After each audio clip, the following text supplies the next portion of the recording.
What's up, everybody? My name is RaisorBlade. Let's talk about anime for a minute. Yeah, who doesn't love anime? Whether you love animation or not, there's probably one or two anime that you not only know about, but you really like. Let's name a few. Dragon Ball Z, Attack on Titan, Inuyasha, Fullmetal Alchemist, One Punch Man, One Piece. I could go on with how many anime are out there. There's like countless numbers of anime out there. Even though anime didn't become relatively popular until the 1960s, the earliest piece of anime actually dates back to the year 1917. 1917, that means we've officially had 100 years of anime. That's awesome. But who was responsible for making anime so popular in the first place? Well, it all started around the 1950s thanks to a man named Osamu Tezuka. I hope to God I said his name right because the last thing I need to be called right now is a racist. Osamu Tezuka is basically considered the Godfather of Manga. Basically, you can look to him as the Japanese equivalent to Walt Disney in a way. Some of his works are heavily considered to be some of the most famous in manga history. Some of his works including New Treasure Island, Jungle Emperor Leo, Blackjack, Phoenix, and probably his most famous ever, Astro Boy. Astro Boy was a manga series that lasted between the years of 1952 and 1968, which eventually got a TV spin-off in the year 1963. The series, of course, turned out to be a huge success, and the series was later considered an aesthetic for what is considered anime nowadays. Astro Boy was so popular that it actually got multiple reboots over the years, with one version being made in the 80s, another one in 2003, and another one being announced recently in 2015. And judging from the art style, it looks like it could be a really cool show. Then, of course, it got the American treatment in the year 2009. If you know what that means they turned to shit. Yeah, I think I speak for everybody when I say that America fucking hates anime. I mean, what is it about America when they try to make an anime-based movie that just sucks? Like, I mean, okay, sometimes we get a movie that's meh or fine, but then other times we get stuff like Dragon Ball Evolution. Oh, fuck that movie. Even saying its name just... Fuck that movie! So I suppose it does kind of make sense that, given how popular and big of a name that Astro Boy is, it makes sense for it to get an American-made film. But it was made in America, so it kind of sucks. So, let's take a look at it. This is 2009's Astro Boy. So when the movie's opening credits roll by, you see the film has a pretty big cast. Alright, it's got some big names in there, not a big deal. You see the people in this movie is Freddie Highmore from Weeds, Kirsten Bell, who would later be Anna from Frozen. They even got Nicolas Cage in the movie, who can be good, but Hollywood keeps making him do this, and... I mean... Wow, they even got Charlize Theron in the movie? Wow, she's a big name. I wonder what they do with her. There we are, floating peacefully in the sky. Metro City. The jewel in the crown. Beautiful, isn't it? The opening narrator. That's it. Typical. Big names for big cameos, am I right? A century ago, the founders of Metro City, seeing our world was changing, took Mount Sophia and lifted it out of the earth and into the sky to be an oasis, a floating paradise.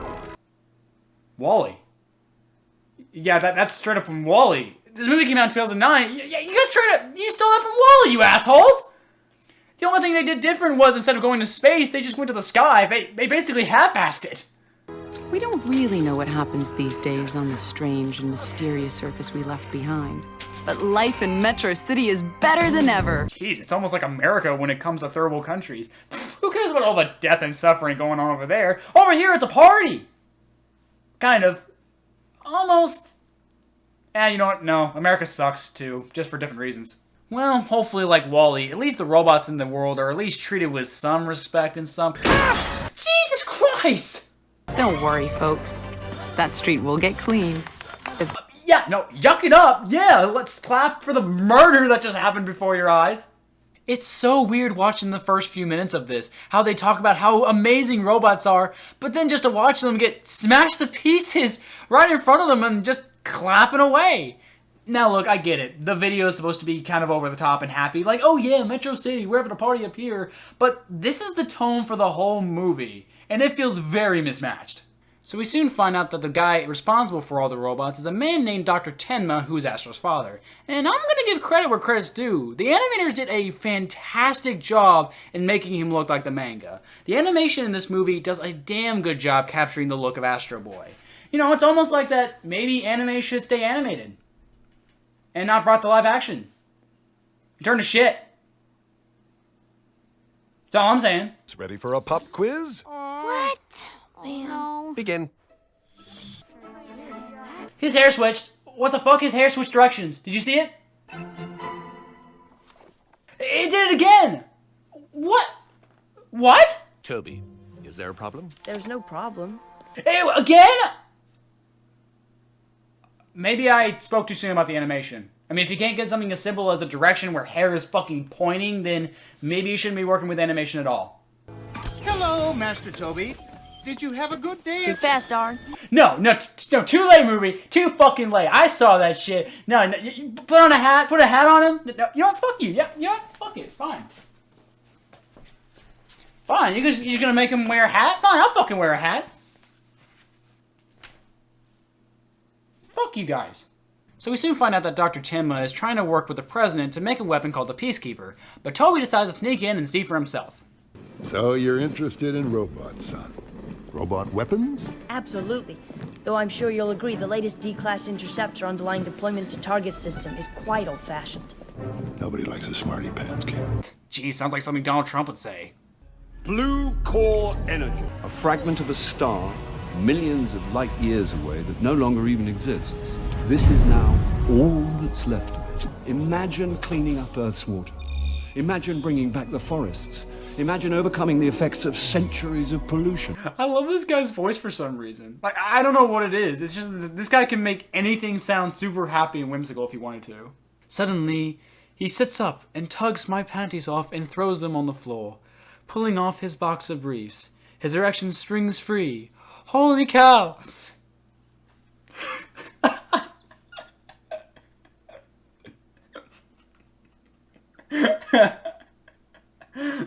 Shit. Shit. He kneels up and pulls a condom onto his considerable length. Oh no, will it? How? We were left with this highly unstable byproduct, negative red energy. Oh, I like that one. Women voters are partial to the color red, you know. Amazing writing, guys. No, seriously. Top-notch subtlety. I could never dream who the villain of the movie is. I think it might be that whimsical doctor. I mean, after all, he really likes 50 Shades of Grey. So using these objects known as the blue core, which is supposed to be really good, and the red core, which is supposed to be really evil and stuff, we finally get to see this Peacekeeper, which would be powered by one of... Oh my god, why? Why did you have to make it look like the Iron Giant? Hold on. This blue core, it's all sweetness and light, right? Call me a dreamer, but I think we'll get a bit more bang for our buck using the red one. Fucking A+ writing. Yeah, gotta have that political bad guy who doesn't need to be a bad guy whatsoever, but why though? This shit has been done so much before, and it's not even a good thing. Damn, this guy has about as much depth as a fucking Captain Planet villain. All he wants to do is declare war on the surface. Wait a second. Wait a minute. Isn't that your own country, dude? Why would you go to war with your own country? For no reason. Wait a minute. Is Metro City its own country? What? Hang on, guys. I gotta analyze this for a second. I mean, I know it probably isn't a big deal, but I gotta look at this. If Metro City is its own country, then what is the surface exactly? Where in Astro Boy are we exactly? Are we in Japan? Another country? Are we even on Earth? Like, I'm not asking much here, but... No, I actually am! The movie never explains where the fuck we are! Or what's going on, or how things work, really. All we know is that Stone is the president. That's it. They don't even use a name specifically. They never say he's the president of the United States, he's not the president of Japan, he's not the president of fucking Canada. Nothing. They never give us any real location. Alright, now I'm not thinking this is a big deal, but when you really think about this for a second, you come to think that he wants to go to war with the surface. The surface dwellers are firing at us? Oh, this is what I've been waiting for. Declare war on them. This is gonna get me reelected. I've got the blue core. My peacekeeper's gonna start a war with the surface. That's bound to get me reelected. But what is the surface exactly? From the movie's logic, it's everything below Metro City. So by this guy's logic, he wants to go to war with the entire planet. That is dumb as fuck. And I'm sorry, but when you think about it, either he's the president of Metro City, so it's literally a city versus the world, which is a Family Guy episode. I guess it's you and me against the world, buddy. Attention, President. We're about to commence Operation Bomb the Crap Out of Your House. Or Metro City is part of this country that the surface is a part of, and he's the president of that country, so he's trying to go to war with his own country. For what? This shit's fucking stupid, guys. It's fucking dumb. It really is. So, because the evil guy is evil and he wants to be evil, he decides to use the evil red core because he's evil. That's about as much death as you're gonna get from this, guys. But Toby just had to see the Peacekeeper and...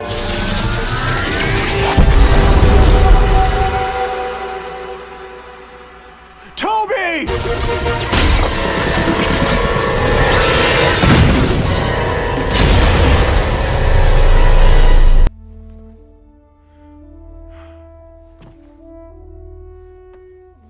Toby. Wait a minute, the hat survived? How?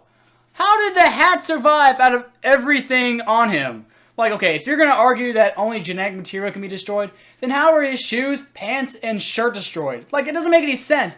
How was the hat the only thing that...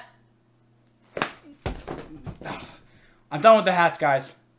So, using the hat that shouldn't exist, Tenma is able to use a piece of hair that survived. Okay, again, if you're gonna use that genetic thing, alright, then how'd the hair survive?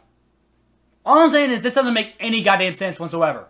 He's able to use the piece of hair to instill memories inside of a robot and bring Astro back to life, which goes against the anime and manga because Astro was an android, not a robot. There is actually a difference between the two, guys.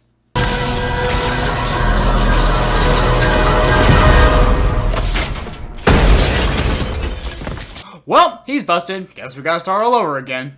No, he's actually okay. Dad? How do you feel? And the swapping hair directions return. My god, that won't get annoying fast. So happy that his son is back, Tenma decides to keep it a secret that Toby is now a robot, and decides to start homeschooling him so he can spend more time with him. Okay, that's understandable, but he soon finds out that his son is a little different than other kids. You ain't seen nothing yet. Howdy! Hey, that tractor's looking fair. Cosine tangent, there's a square. Is that C can fair? Is that C can higher low? Watch me as I... Yeah, that face kind of sums that up. So yeah, you'll kind of find that the humor for this movie is very, very bad. And by bad, I mean very, very cringe-worthily bad. Like, okay, this isn't the kind of humor that was made for smart people like me. This is the kind of humor that you expect to see for very, very, very, very little, possibly mentally challenged 5-year-olds. Remember this one? Whoa, hang on. Are we not in the future? Don't we have, like, screens and stuff? Why do we have just ordinary books on the table? I mean, call this nitpicking if you want, but I just assume since we're in the future and all, we wouldn't be using ordinary books. But instead of reading the books, Toby decides to rip them apart and make paper airplanes out of them. Okay, two things. One, he just took his father's books and ripped them apart for fun. Okay, I guess. Second off, from what I can tell, Toby is 12 in this movie. He's 12 years old and he's playing with paper airplanes. Now granted, they're cool looking airplanes, not your typical just that kind of thing. No, they're different. They do look nice, but he's 12 and he's a genius. So you figured he'd act a little more smarter than the way he's being portrayed in the movie. So, obviously upset that his kid was acting like, well, a kid, Tenma decides that something's wrong with his son and has to talk to his partner about it. He was meant to replace Toby. But every time I look at him, it just reminds me that Toby is gone. And he's never coming back. So you built him to replace your son. Kind of a dick move, if you ask me, but what do I know? So after being grounded, Toby listens to a very interesting conversation going on out the window. Wait. I can understand you? Whoa, that's creepy. What if? It's like he can understand us. There's no way. He's a human. So wait, let me get this straight. A Windex bottle and a wiper have their own independent language that humans cannot understand? Why? And who would put that in them? Why? Was that supposed to be some dick move that the guy who made these robots decided to do? Is it like supposed to be like a nice little prank or something? Oh, this is gonna be freaking hilarious. I'm gonna give these robots their own independent language that no one can understand. Not even me. Oh, it's gonna be amazing. Carefully.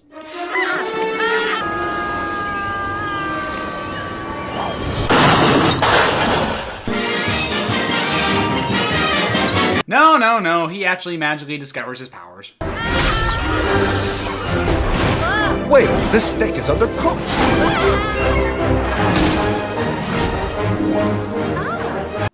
I'm sorry, did I say a mentally handicapped 5-year-old would find this funny? I meant a mentally handicapped 1-year-old would find this funny.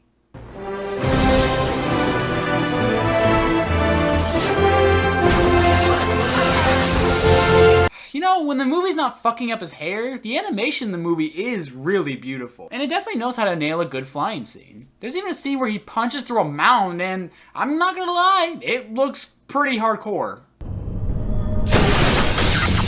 Okay, how did this guy even become president? Like, seriously, what dumbass voted for this guy? He's not a war hero. He's a war hero. He's a war hero. 5.5 years. He's a war hero because he was captured. I like people that weren't captured. They're bringing drugs. They're bringing crime. They're rapists. I don't think Ivanka would do that inside the magazine, although she does have a very nice figure. I've said that if Ivanka weren't my daughter, perhaps I'd be dating her. You know. To be fair, though, I suppose anything's possible. Don't worry, guys. I heard his impeachment's right around the corner. Stay strong. I was very popular in high school. I've cut taxes for a lot of very influential friends. What more do people want? You know, judging from the script, it almost sounds like they were trying to make a satire of a political villain. You know, like they're trying to make fun of the idea of having this Captain Planet-esque villain, which the manga and the anime actually had a lot of back in the original run. But the problem is, they forgot to make him a genuinely good villain, so now they have a villain that's obviously this Captain Planet-like villain, only now the script makes it sound like that was blatantly obviously what they were going for, and it makes it suck even worse. So, after returning home, Toby finds that Tenma no longer wants him and he discovers the truth. I'm not your dad. Not my son. A robot. And I don't want you anymore. No! No! Hey, doing this. No, I don't. In the manga series, Tenma actually sells his son into slavery. Oh yeah. トビオ、お前は今日からこの人のところに行く。え、やだ。そんなのやだ。お前はもうこの人に売ってしまったんだ。僕を売ったの？そんなひどいことを。ひどい？お前はロボットじゃないか。品物だぞ。品物なら売られたって文句はないだろう。And it turns out the manga and anime actually did a lot of themes involving slavery and equality. So it kind of sucks when you know that the movie isn't even going to bother to try. Look, I'm sure some people will defend it, saying, oh, no, it's perfectly alright as a kid's film goes.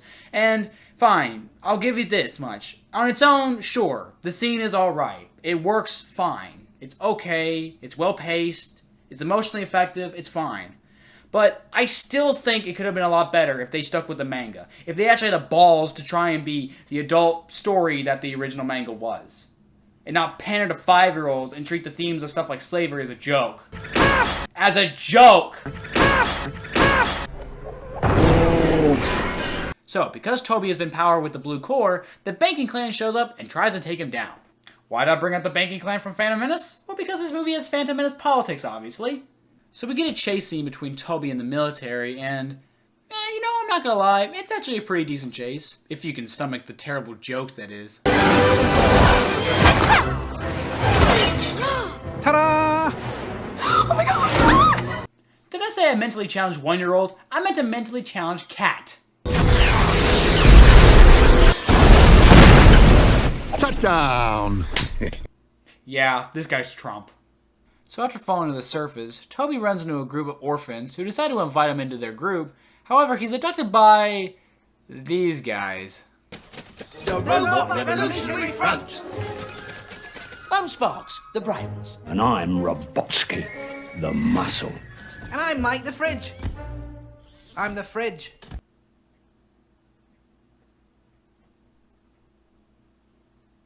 Toby? Well, that's not much of a name, no. You want something with a bit more oomph to it. Something like the Ice Maker. Yeah, or the Annihilator. Or Pauline? I'm annoyed.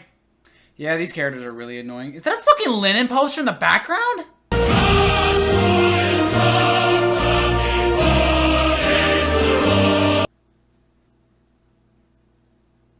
Yeah, no. I don't think the movie has the balls to go that far.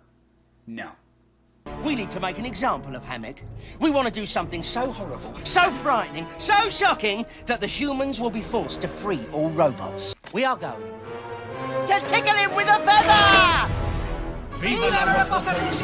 That's the plan? We're already looking into purchasing a feather. Did I mention how awful the comedy in this movie is? Because it fucking sucks! So the robots give Toby the nickname Astro, but the kids come back and save him, and they go on their merry way. And the importance of this scene was... So the orphans bring Astro back to their house, where he meets their leader Hammock, who is a really nice guy when you get to know him. Which is really weird, because if you've read the manga or watched the anime, you'll find that Hammock is the guy that Tenma sold Astro to. トビオは完全に君の元だったわけ。それではですな、トビオをどう私が扱ってもいいというわけで、これは悪くない取引ですな。 So if you know about the manga and the anime, you're gonna know Hammock's not a nice guy. The movie tries a little too hard to butter this guy up. What do I mean by that? Well... I love robots, especially the discarded ones. Kind of like the way saints feel about the poor, or women feel about shoes, or fat people feel about donuts. I love robots. They're our friends, and we rely on them for our daily bread. He's raping these kids or something. I mean, come on, something's up. Speaking of which, are any of you misfits hungry? We're having Warthog Golem mode. I'm sick and tired of that bastard always stealing my grubs. Hakuna Matata can only get you so far, Pumbaa! So the orphans all go downstairs, where we try to get some development out of them, but... Don't worry, son. We're all orphans down here. Nothing to be ashamed about. Wow, thank you, Hammock. I had no idea you guys were orphans, aside from you all living down here in the scrap heap. I was born in the scrap heap. I was raised by wild dogs. Really? Are you sure it wasn't wild pigs?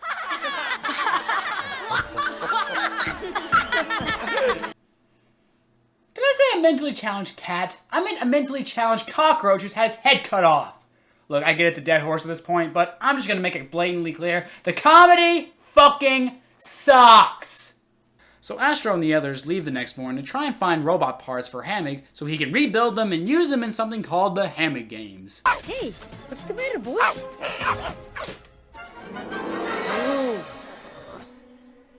Oh yeah, I forgot to mention that Astro's been keeping it a secret that he's really a robot. Which doesn't make much sense because they find a robot later and they perfectly accept it completely with no question. So, I guess we gotta have that lie reveal trope in this movie. Can't go without it.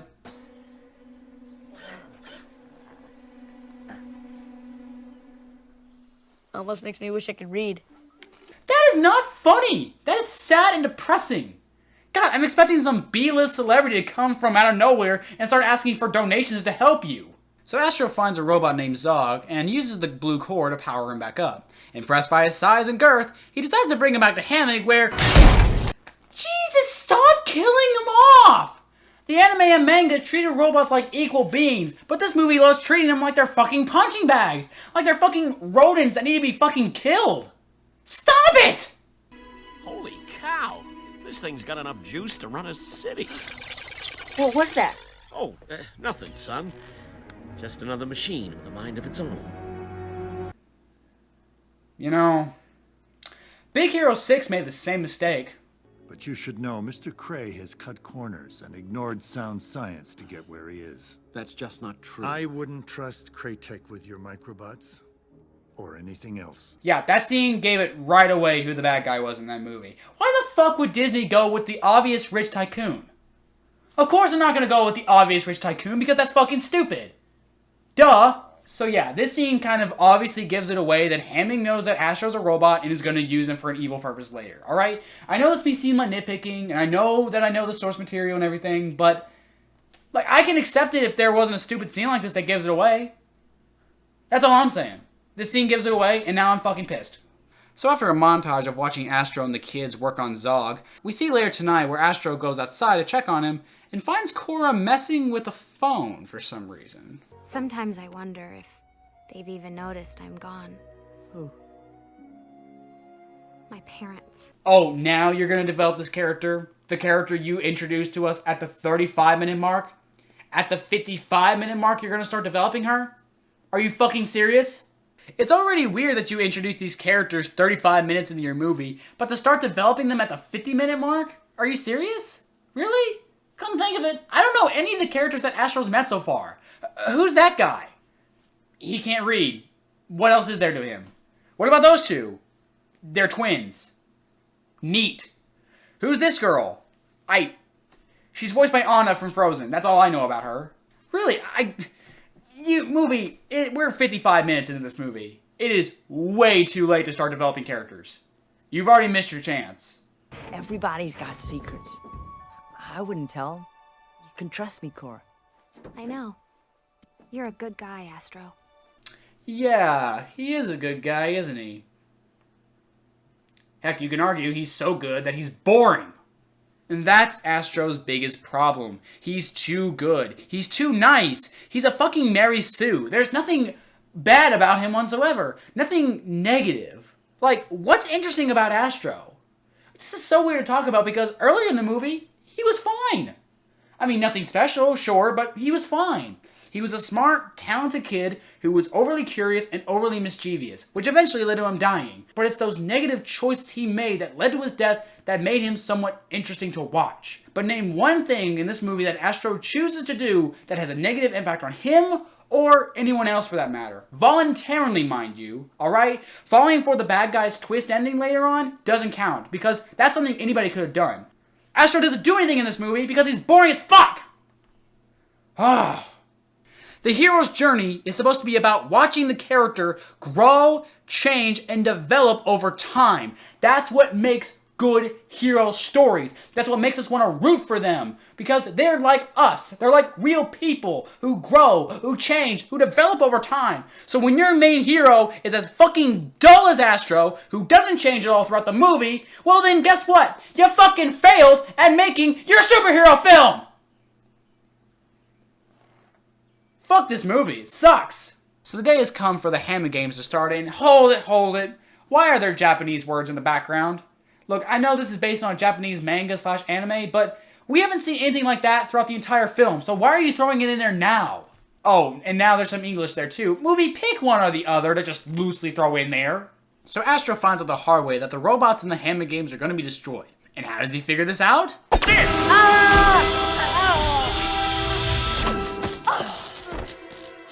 Oh my god, I totally didn't see this coming! Oh my god! So Astro was being forced to fight in the Hamming games, and the others are mad, I guess, that he lied to them? Like, really? Like, you guys have known him for 2 days, okay? He didn't have to tell you anything. So Astro has to now fight for his life in the ring, and I'm not gonna lie, it's actually a pretty cool fight. We get to watch him go up against a robot with buzzsaws for hands. We get to watch him go up against a robot that splits into two. We even get to watch Hamming just say fuck it and send every robot he has towards Astro's way. All in all, it's a pretty okay fight. We also get this scene. We've got a feather, and we're not afraid to use it. I applaud that scene. It is the best scene in the movie, and anything to kill off the annoying as fuck comic relief. Located Tenma Sun, sir. I win again. Oh, what? But hi, good to see you again. I forgot you were even in the movie. This just goes to show how uneven the storytelling is for Astro Boy. The film practically forgot its supervillain, and we haven't seen him for over half an hour. So, out of options, Hamming decides to pin Astro up against Zog, but both refuse to fight each other. The laws of robotics! You can't hurt a human! It's been that way for 50 years! I'm old school. Yep, that's right. They got Samuel L. Goddamn Jackson to voice Zog. Whatever. What kind of robot are you? I'm human. Is what a smart movie would have said. You know, something really cool, inspirational, kind of thought-provoking maybe, but no. No, this movie doesn't do that. So, remembering that he's actually the bad guy of the movie, President Stone shows up and takes Astro away. Hello, Dr. Elephant. Hello, Toby. Toby. Nobody's called me that for a while. You've been gone for like 2 days, dude. Come on. This isn't your fault, you know. You're fantastic. Absolutely first class. Superb.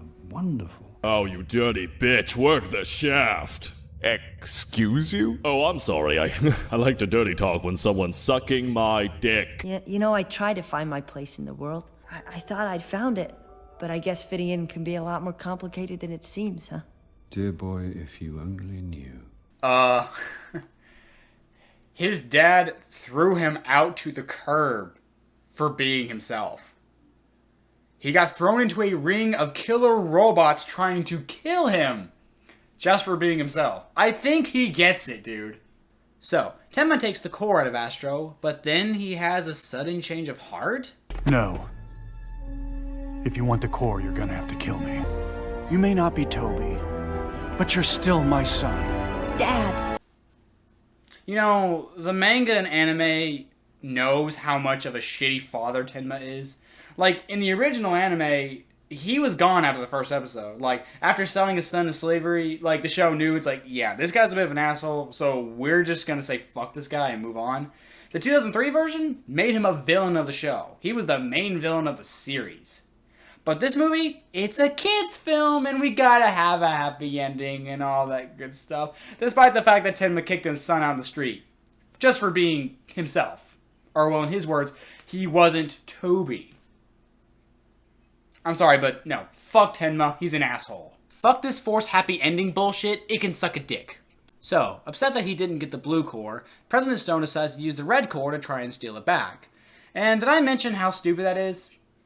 Having this blue core and red core, these obvious representations for good and evil. Like, couldn't there just be two cores? Like, they don't have to have an affiliation. They can be just really powerful. And it's up to the person using them to decide what they're used for. Like, you can have this guy who's good use the core for good, and this evil guy use it for evil. No, the guy with the blue one has to be the good guy, and the guy with the red one has to be the bad guy. It's so subtle! I told you to destroy the boy robot and bring back the blue core. Monster, stand down! By order of President Stone! Oh no, by all means, cut away from the epic fight that's about to happen between the military and a giant robot. And what do we even cut away to? This is the life, buddy. The squeegee bottle and the wiper? Why? Why? So, Astro, realizing that Metro City's in trouble, goes back to fight Stone, who's fused with the Peacekeeper using the red core. And again, it's actually a pretty cool fight.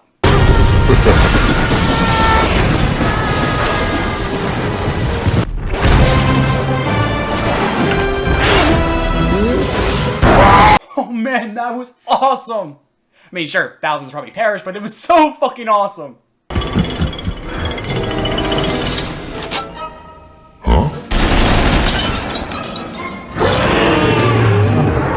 I got machine guns in my butt. Why do you have those?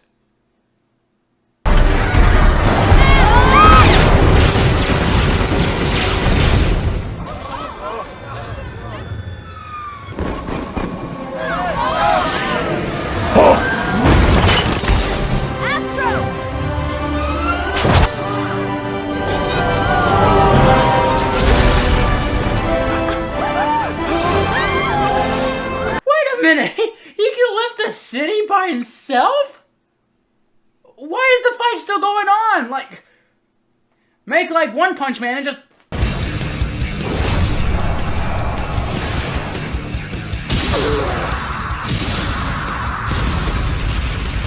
End it already! Hey, ugly! Kill them. We demand immediately that you cease oppressing our comrade Astro. Kill them. But there's nothing to say we can't do some serious damage to a monster. Eh, comrades?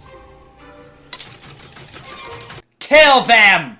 So, Stone is able to absorb Astro into the Red Core, but find that they can't really conjoin well. Why is that?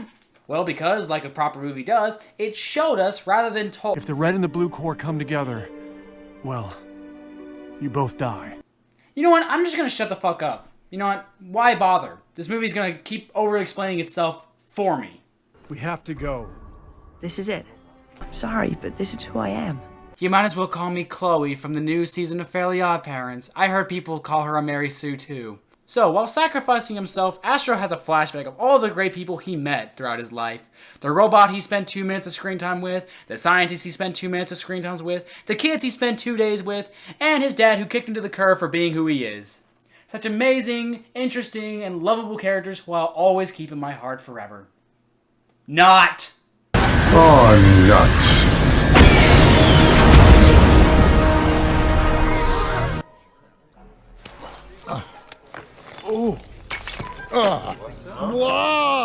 Yeah, he can't die. That'd be way too dark for a kid's movie, wouldn't it? Who are you? I'm a friend of his. From the surface. You're from the surface? We had a problem with the surface. We don't know why. We never talked about it. We didn't develop it either. But we had a problem with them. But now we respect them. So, Astro has given up his life to save Metro City, but because he gave Zog some Blue Core energy, he's able to be revitalized, and there's a big happy ending. Cora gets back with her parents and stuff like that. It's all shoehorned in. The comic relief's still alive, even though that sucks. Everything's all happy. It's a big orgy. Everyone sucks dicks and shit. You know what, guys? This stuff was so happy. I hope you guys don't mind. I'm gonna show Littlefoot's mom dying. I'm sorry. We need some fucking depression right now. Dear sweet Littlefoot, do you remember the way to the Great Valley? I guess so.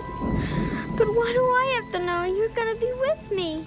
Littlefoot, let your heart guide you. It whispers, so listen closely. Mother? Mother?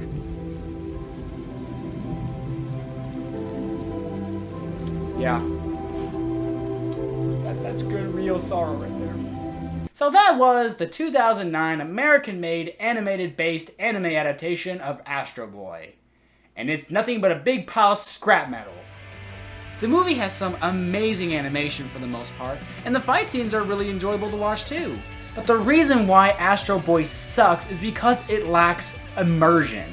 Nothing about Astro Boy feels real in the slightest. Not the setting, not the characters, not the conflict, nothing. And I think the biggest reason for that is because I think the people behind the movie didn't care. This is a movie that was obviously made for 4- and 5-year-old kids, so they thought, why bother trying?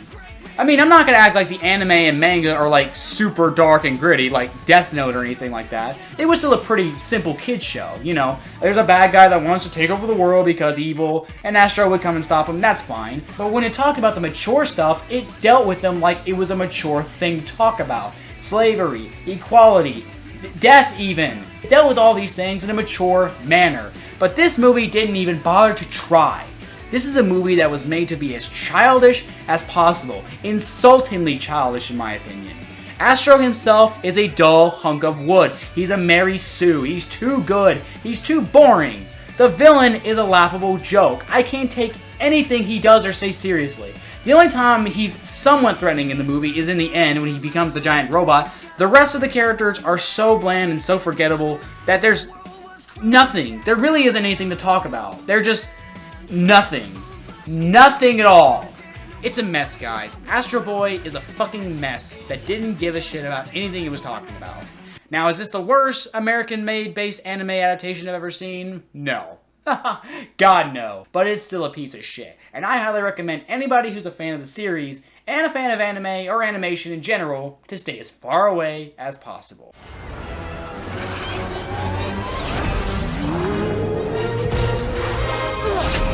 God, this was a hard one to deal with, guys. It really was. All I can say is, guys, watch the show. Read the book. And also, thanks for 300 subscribers, guys. That really means a lot. Thanks a lot, guys. I love you guys. And as always, stay awesome, guys. Rock on.